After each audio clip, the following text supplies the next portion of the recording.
तर यानंतरची बातमी आहे अमरावतीमधून गुणरत्न सदावर्ते यांच्या संदर्भात सदावर्ते विरोधात अंगणवाडी सेविका आक्रमक झालेल्या पाहायला मिळाल्या।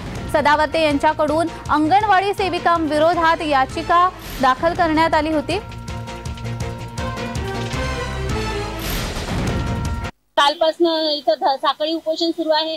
गुणवंत सदावर्ते हा खूप बेमान व्यक्ती आहे। त्यांनी एसटी महामंडळाच्या विरोधात सुद्धा याचिका दाखल केली होती आणि आज तो आमच्या अंगणवाडी सेविका कर्मचारी यांच्या विरोधात जाऊन याचिका दाखल करत आहे।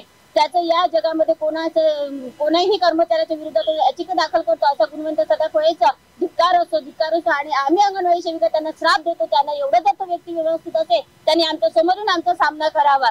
गुणवंत सदाफळेसारखा भ्रष्टाचारी व्यक्ती कोणीच नाही आहे।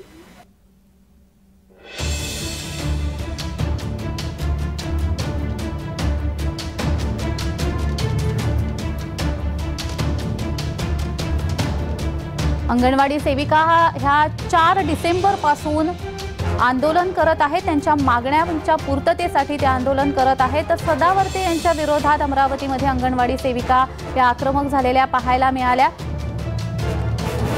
गुणरत्न सदावर्ते यांच्या विरोधात अंगणवाडी सेविका आक्रमक झालेल्या पाहायला मिळाल्या। सदावर्ते यांच्याकडून अंगणवाडी सेविकांविरोधात याचिका दाखल करण्यात आली होती आणि त्यामुळे अंगणवाडी सेविका यांनी आक्रमक पवित्रा घेतलेला आहे। सदावर्तेंविरोधात अंगणवाडी सेविका या आक्रमक झाल्या। अंगणवाडी सेविका यांचा 4 डिसेंबर 2023 पासून संप सुरू आहे।